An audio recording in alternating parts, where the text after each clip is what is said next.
The Pet Milk Program with Fibber McGee and Molly.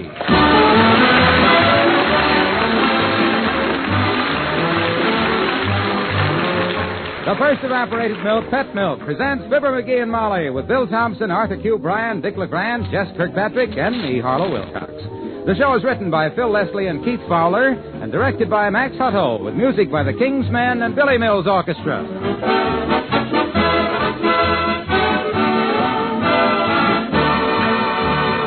You know, there's always a note of pride in a mother's voice when she says, "My baby's a pet milk baby." And it doesn't take long to discover why. There's the baby's steady growth, for one thing. "Look," she will say, "he's grown 2 inches." And any doctor can tell you that it's the milk minerals and vitamin D that regular feedings of pet milk can supply that help a baby make that sure, steady growth. Then there's that strong, straight back. Again, it's the minerals and vitamin D in pet milk that help make that strong, straight back possible, and that help baby to have straight, sturdy limbs. As time goes by, you also discover that pet milk helps baby develop good, sound teeth. No wonder, is it, that more and more mothers are realizing there is no better milk you can buy for babies than pet milk. If you're expecting a baby, ask your doctor about pet milk, the first evaporated milk, the first food for millions of sturdy, happy babies.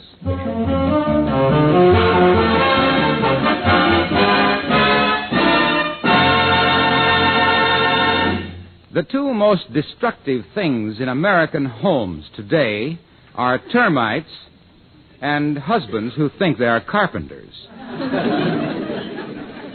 Such a husband is on the loose today.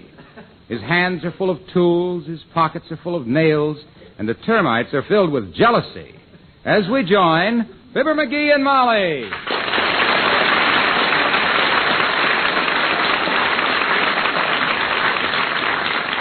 So I brought my toolbox up from the basement, and I'm raring to get to work.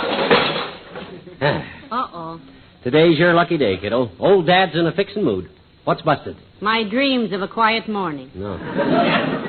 Everything's in fine shape around here, McGee, so just put the tools back. Oh, now, don't you be bashful about asking me, baby. No job is too big for me, for you. I want to drive nails. I want to bore holes and stuff. I want to saw wood. Good. You stretch out in there on the sofa and saw wood a while. No, I got to work off this energy, Molly. Well, there is one thing you might fix, McGee. Good. The back steps. That top step has been loose for ages. Oh, is that all? Well, my gosh, that ain't enough of a job to hold a guy that he's as good a carpenter as I am's interest. Well, it'll be a big favor to me, McGee, especially for the grocery man. Yeah, why? Did he take a flop on that loose step again? Every day. Oh? I understand that in the grocery trade, this place is known as McGee's Flop House. Well, lead me to it, Tootsie. I'll soon fix that. Honestly, though, his falls have begun to follow a pattern. Yeah? Yes, sir. Every morning about this time, he comes up the back walk with my order, and he always hollers, "Grocer boy!" Huh? Oh, snap. He did it again. Well, why don't he watch where he's going? Open the door, quick. Okay. Well, folks, I fell over it again. Are you hurt, Mr. Frink? Did you hurt yourself? Well, I just can't tell till I get up, Miss McGee. Sure, feels like I busted something, though. I took a spill this time that was positively phenomenal. Here, let me help you up, boy. What'd you bust, a rib or a leg? I don't know. I just felt something break when I hit, and, here it is. A bottle of ketchup. Doggone, I knew I busted something. Well, now, just so you're not hurt. Yeah, now don't worry about the ketchup, Frank. Don't give it a thought, boy. You can bring us another bottle anytime. Just so it's today. Well, thanks, Fibber. Himself, he's just getting ready to fix that step, Mr. Frink. So the next time you come, be careful. Yes, ma'am. Taking that tumble was my own fault, though. I've stumbled over that loose step at least 30, well, enough to know better. Well, you want to watch it, Frank. Well, if I can't remember to step over it, then I just deserve to have you come and get your own groceries. Well, when you bring the ketchup back, Frank... I'll bring it back this afternoon. Fine. And I'll watch that top step this time, or my name ain't Frank Frink. Now, go on, Miss McGee. Everything else is there. Goodbye. Well, now, McGee, You'll put about 3 good nails in that top step. Wait till I dump my tools out here and size up the job. Oh, dear. Don't make a big thing out of it, dearie. Just nail it down and let it go with it. Oh, no. That's the amateur's way. I'm going to pry the whole step off and put it back on right. Oh, dear. Now, you watch this. I merely shove the crowbar under the edge of the step, exert a slight pressure, and the whole step will lift right off. Yes! Oh. Dad, it split right up the middle. Certainly did. Well, I'll find a new piece of wood and I'll... Hello, daughter. Hi, Johnny. It's me, kids. Well, hello, Mr. Oldtimer. Hi, old-timer. Where'd you come from? Flat River, Missouri, Johnny. I was born there in 18... Oh, you mean just now. Yeah. I come up the driveway and... Hey, what you tearing down? The house? No, he's fixing the back step, Mr. Oldtimer. Now, if you boys will excuse me, I'll take the groceries in and start lunch. Well, don't worry, Tootsie. I'll build you a new step. I'd be glad to help you, Johnny, but if there's one thing I am, it's no carpenter. Well, I can handle it. Now, let's see. Where's my wrecking bar? Oh, here. Me and Papa put up one of them prefab houses one time, though. It come out very interesting. Yeah?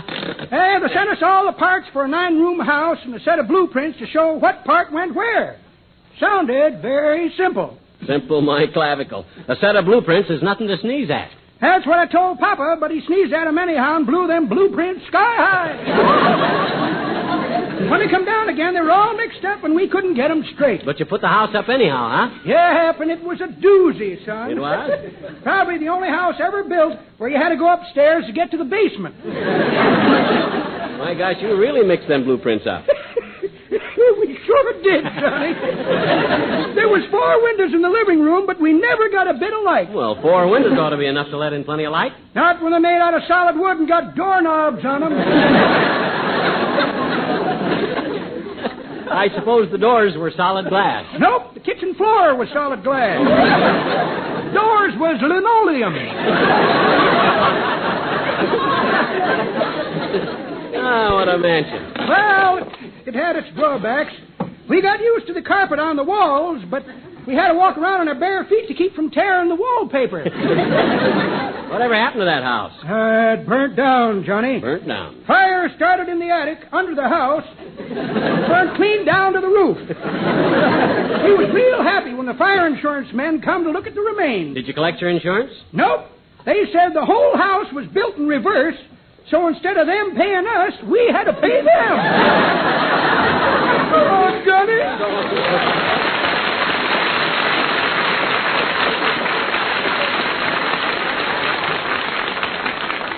Well, now he's gone. I can hunt up some wood and build a new step here. Now, see, I need a piece about 4 foot long, 12 inches wide, so they can...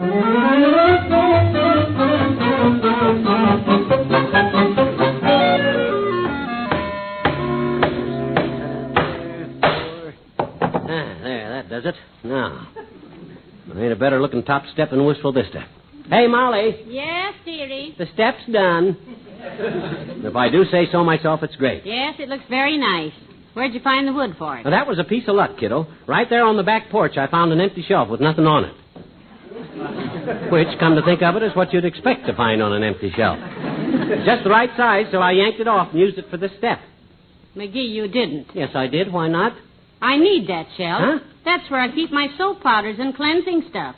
I just emptied that shelf. Oh, well, now, don't you worry, Tootsie. I'll find some more wood and build you another shelf. You're not talking to just an average carpenter, you know. I'm sure of that. No, sir. You're looking at a guy that knows lumber inside out, kiddo. Matter of fact, I was at one time in charge of a sawmill that done very special work. I sawed nothing but cedar for Cecil Reeder, the guy that made cedar chests. I didn't know you ever ran a sawmill, dearie. I never told you about the time I sawed cedar for Cecil Reeder, the Cedar Rapids cedar chest man. You never did. Well, sit down, baby, and I will. You see, Cease Reeder was a leader in cedar, and the cedar for Reeder's cedar chest had to be sawed just so. I see. Now, I had me a sawmill where I sawed out cedar seesaws. And when Cease Reeder first seen me sawing, he said he'd saw cedar sawed by sawmill from Cedar Rapids to Seattle. But he'd never saw a cedar saw or saw up cedar like I sawed cedar before. Well, sir, I wish you could have saw the scene at the sawmill that season. Because while I sawed cedar, C-Streeter sipped cider, and between the cedar sawing and cedar sipping and the cider sipping, I just got so confused that you relax, and I'll build you a brand new shell.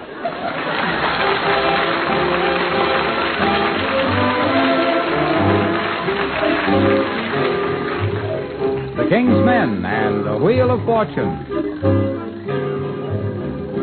The Wheel of Fortune goes spinning around.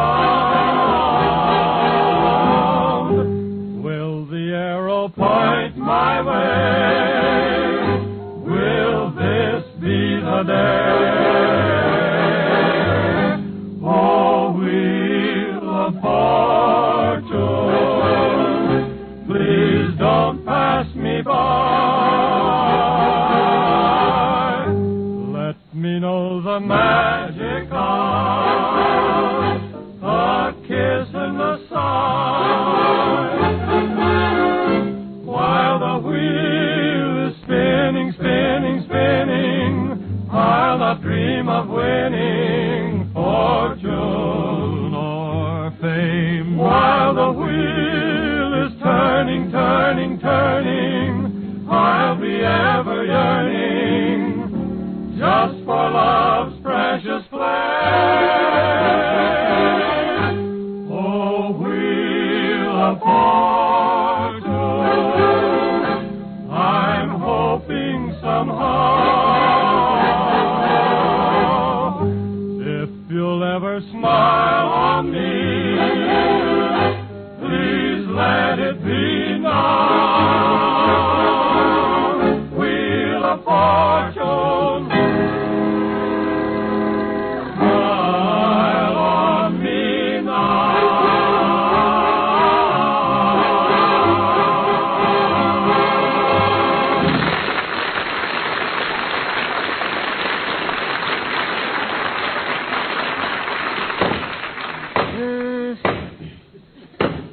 Oh, I had a little rabbit. She was smarter than you think. Her children wear expensive coats 'cause their mama married mink. Oh, the monkey and the coconut. Hey, Molly. Yes, dearie. The shelf's done. How's it look? Snazzy, huh? Well, it looks fine, dearie. Good. You found a nice piece of wood to make it with, I see. Yep, found it in the basement. Must have been pretty good wood because somebody took the trouble to wrap it all up in white cloth.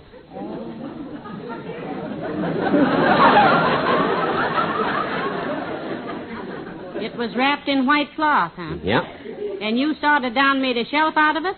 I cannot tell a lie. I did it with my little hatchet, saw, hammer, chisel, screwdriver, and a few nails. That was my ironing board.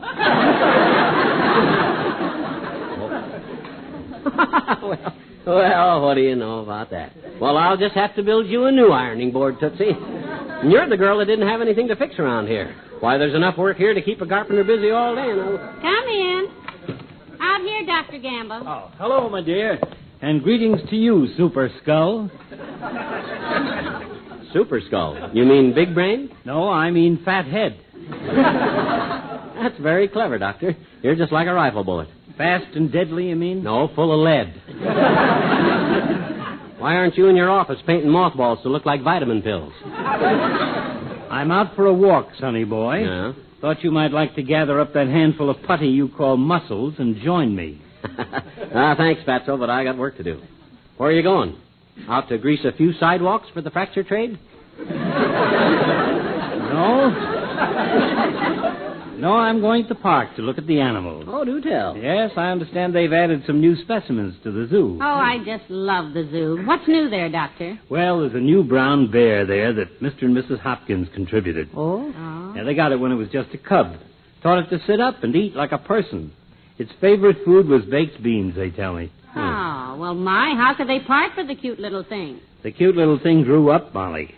It pushed its baked beans aside last night, tucked a napkin under its chin, and spread some mustard on Mr. Hopkins. A member of our family almost gave an animal to the zoo once. Really? Who was that? Molly's Uncle Dennis. He started out to give him a three-headed purple walrus, but by the time he got there, he sobered up.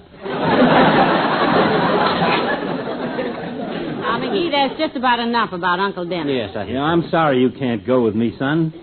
I'd like to see a repetition of the pretty little scene that happened last time we were at the zoo. What was that, Doctor? What happened? Oh, it was a very sweet thing, Molly. A touching act of generosity by a group which thought one of their own kind was less fortunate. You mean... Yes. The monkeys threw peanuts at McGee. Goodbye,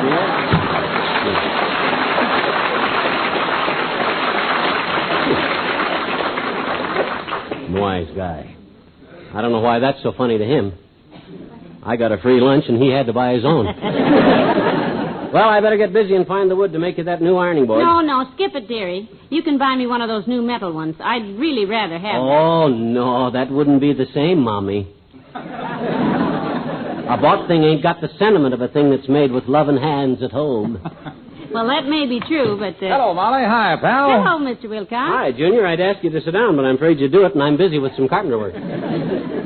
Well, that's a coincidence because I'm in the building business myself, you know. Sort of a consultant. Oh? New job, Junior? You don't mean after all these years of peddling pet, they tied a can on you? Mr. McGee, please.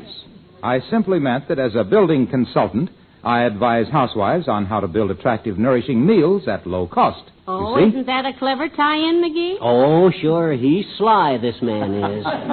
He's slick. Yes, sir. He's as subtle as a tack in your chair. And speaking of attack, here's the point. Oh, that stabbed me. The point is, grocery stores everywhere are featuring Pet Milk's recipe of the month right now for tuna macaroni slices. Tuna macaroni slices? Yep, a delicious combination of tuna, macaroni, and cheese in a golden yellow loaf that just makes your mouth water. Yeah? Made with pet evaporated milk, it's a one-dish dinner deluxe. You fascinate me, Hilo. Oh, it's nothing. Tuna macaroni slices. I suppose the first thing you got to do is catch a tuna, and then when you get it home... No, pal, the first thing you do is buy yourself a few cans of pet milk. Uh-huh. That sweet country milk evaporated to double richness. Yes, but you got... Then you pick up this swell husband-tested recipe at the same time. Yeah, but you got to catch a tuna. No. You buy the tuna in cans, and you don't even have to go fishing. Oh, that's amazing. Isn't science wonderful? My gosh. You can our tuna for us. You evaporate our milk for us. You know, McGee, I've even read where they can evaporate ocean water now. Just imagine that. I wonder if science ever thought of inventing a Wilcox evaporator.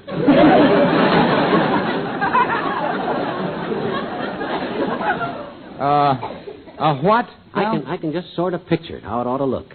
A thing where I press a button and it goes bzzzt. There's a door slam. I look around and Molly and I are all alone.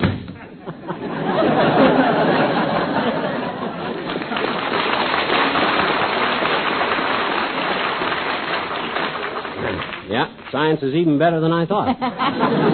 Well, back to work, kiddo. I'm going to find you a hunk of wood and make you an ironing board if I never see the back of it.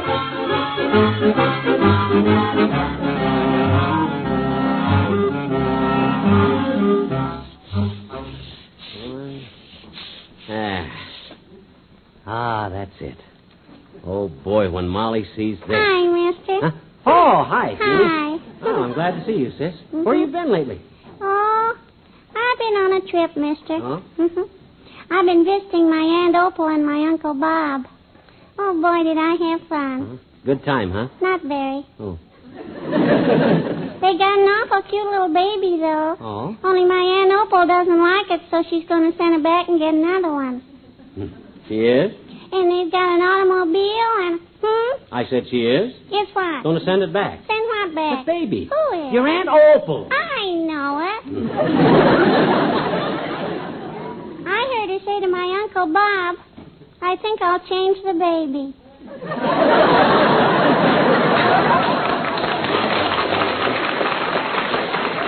Yeah, well, that sort of thing goes on all the time. What you doing with the sandpaper, mister? What you doing, with it? Well, I just finished making an ironing board for Mrs. McGee. A what? An ironing board. When your mother irons clothes, don't she use a board? No, she uses an iron. Now, look, sis. If she used a board, she wouldn't iron the clothes. She'd board the clothes. Any rummy knows that. What I meant was that... Gee, now come to think of it, maybe she does use a board. Yeah? Mm-hmm. Last time she did the laundry, she said she was getting bored with it. I'll let the whole matter drop, if you will. I'd be glad to, I bet. Okay. Well, I better go now, mister. Me and Willie Toops are going to play hide and seek. Not hide and seek, sis. The game is hide and seek. Not the way we play it. Oh. We hide in his pantry and eat cookies until we get sick. So long, mister. So long, please. Now I'll show Molly the ironing board and watch her face light up like a tilted slot machine. Hey, Molly. Yes, dearie. The ironing board's done. Cut the shape and sand it down. Take a squint at it, kiddo. McGee, where'd you find the wood? Up in the attic. Not bad wood either. Almost looks like mahogany. It is mahogany. Huh? That's the extra leaf for the dinette table. Oh, it is, eh? Well, don't give it another thought, Tootsie. I'll just find some more wood and make a brand new leaf for the table. Must you? Well, it's the least I can do. Maybe I won't find any more mahogany. Maybe I'll just have to use pine or oak, but so what? Anything you pine for, baby, is oak with me. And don't you get it, Molly? Pine and oak, it's a play on words. Ain't funny, McGee. Well, I'm a carpenter, not a comedian.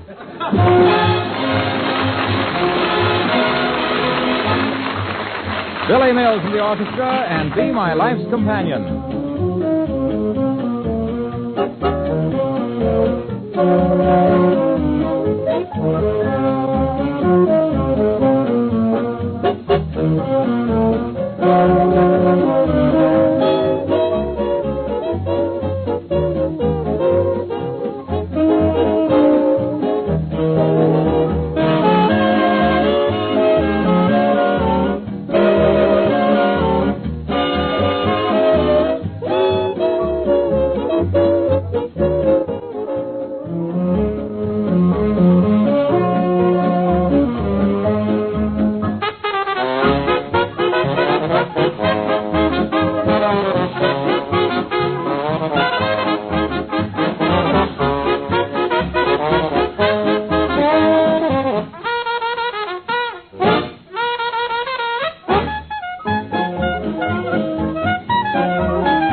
We'd been cut off, Mabel.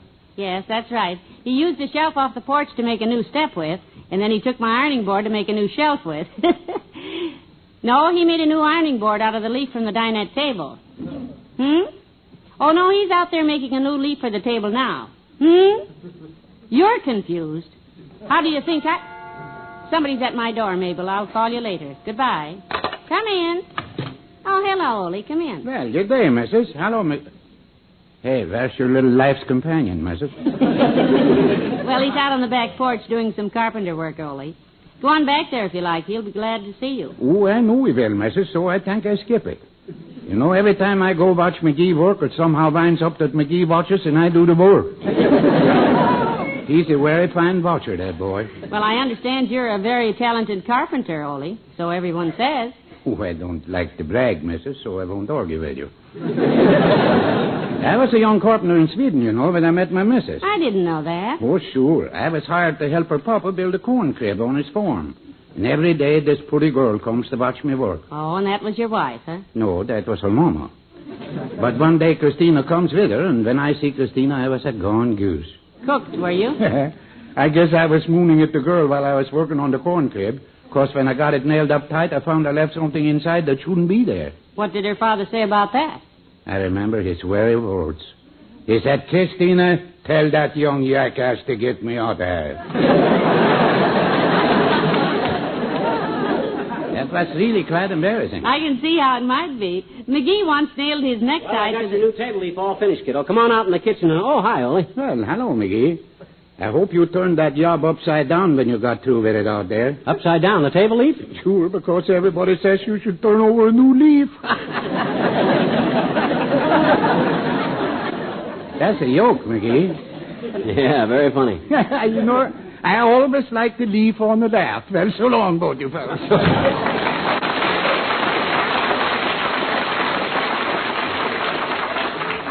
He should have left that joke inside the corn crib, too. Huh? Skip it. The job all finished? Yeah, come on, take a look. It fits perfect. Well, I hope you're all through carpentering now, sweetheart. Yeah, all through. There you are. How's it look? Well, it looks wonderful. Yep. Fits perfectly. Of course, it's not Oh, mahogany. I'll stain it mahogany. There's one thing about me, kiddo. When I start out to do a job, I do it. We'll never have any trouble with that top step again, baby. That's the best news. Ulster boy! Uh-oh, I better tell him what... Oh, dear. What happened? Must have been the bottom step. What about the bottom step? Well, there ain't any. What? Well, I had to get the lumber for this table leaf someplace, didn't I? Come on, let's see what he's got. Fibber and Molly return in a moment. Nutrition experts pretty generally agree that to feel their best, youngsters should have at least a quart of milk every day, and grown-ups should have at least a pint. And even though you may not drink a drop of milk, it's easy to get your day's quota when you use Pet evaporated milk for fixing favorite family foods. You see, Pet milk, sold in handy cans, is twice as rich in nourishing milk substances as the milk usually sold in bottles. That's because it's a concentrated form of milk. Good, sweet country milk concentrated to double richness by evaporation. Naturally, then, by using Pet milk, you can put extra amounts of nourishing milk substances into everyday foods like meat gravy, cream sauce for vegetables, custards, puddings, cream pies, just to mention a few. And the use of Pet milk in such foods makes them not only more nourishing, but more delicious. More economical, too, because Pet evaporated milk costs less generally than bottled milk or any other form of milk. Remember this when you shop for food, and get Pet evaporated milk. Ladies and gentlemen, every minute of every day, someone somewhere calls on the Red Cross for help. And whatever the need, be it a national disaster like the great flood that struck Kansas City last year, or be it one lone plea for a pint of blood, the Red Cross is always ready. And the Red Cross must be kept ready, prepared for any emergency. Never has the need of humanity for these services been greater than now. The drive for funds is underway this month. Let's give just as much as we possibly can, please.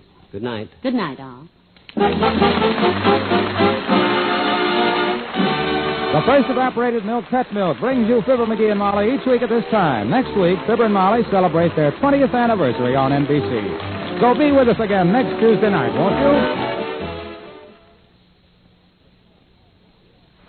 What can a young wife do to strengthen her husband's belief in himself? Sometimes just a word at the right time is all that's needed, as Sally Carter discovers in Mary Lee Taylor's Pet Milk Story of the Week next Saturday morning.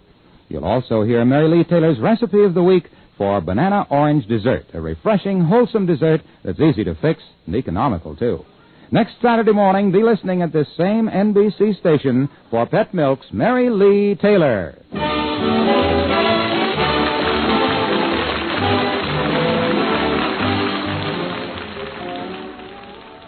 Now, Eddie Cantor, next on NBC.